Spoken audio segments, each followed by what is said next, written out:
Filmmakers Talk. Today's episode is about endings. So remember to click subscribe and to click the bell so you can stay up to date on future episodes.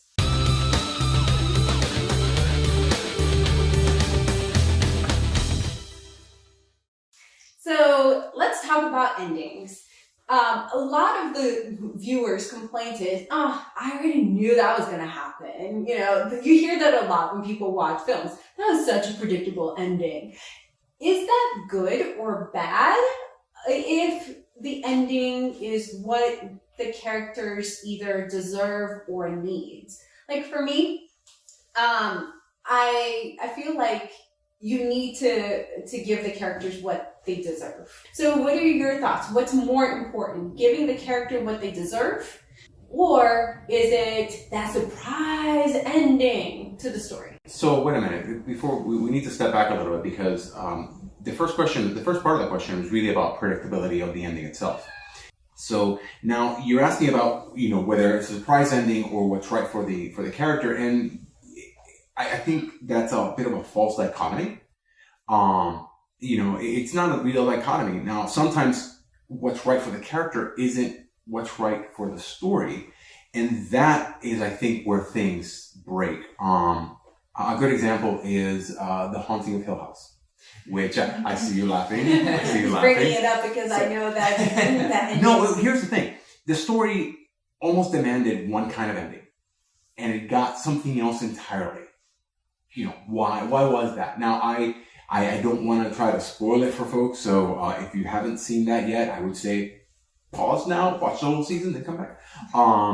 But in short, the creator decided he needed something more for the character, something that worked within the framework, which was ultimately a twist. It proved to be a twist. I'm not sure that it worked there, though. I think, though, that it certainly, it didn't work for the story, but it's strange because I liked it precisely for that reason. I'm a big savvy person. Spoiler, sorry. And it finished the story with an ending in despair. Really? In despair? It finished it without ending in despair. Without ending in despair. And I think that's something about the writer himself. The writer basically said, look, I've carried these characters for this period of time. I don't want to do this to them. I don't want to leave them in that place. So now the question becomes, can we psychologically ask the writer to do that to the people he's created? And let's face it, as a writer, when you spend enough time with a person, imaginary or not, they will become a person you actually care about. They really, really do. So endings should really flow from events within the story. And what's right for the character, for good or ill, should be what flows. But the best stories kind of do all of this. They do surprise, they do what's right for the character, and they do what's right for the story. But that's difficult, and it takes a great level of creative control over a project to bring that to fruition. And sometimes you don't really have that. Yeah. Mm-hmm. Like, I'm all for a surprise ending. I think it's great, but only if it makes sense for the story, Because if not, don't do it. What's the point? So, I don't know. I agree.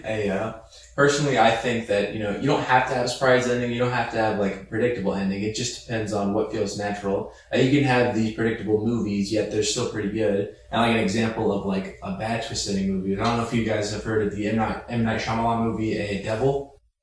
Oh, yeah. Yeah. Spoiler alert, what happens in the movie. It's gonna be much spoiler. It's an M. Night Shyamalan movie. It has a twist. Basically what happens in that movie is you have this group of people trapped in an elevator, and one of them is a killer. And so you think, you could probably get some really good twists, but the twist is that it's the devil that does it. And it's you had this really good, you could have had one of these people who you don't expect being killer, and it's just imagine if it was Cthulhu, it was the murderer. Well, the film is called. I know, and it gives it away in the title. That's why I say, it's not really that much of a spoiler. But it just depends on what the story is actually entailing. I think personally you can have a good predictable ending for a movie. You can have a good surprise ending. It just depends on what the story is kind of building up to. Yeah. I feel like sometimes the surprise ending is done to shock the audience rather than for the story or the characters. Mm-hmm. And I think a lot of filmmakers do that. Yeah. All right. Well, thank you guys, and see you next episode.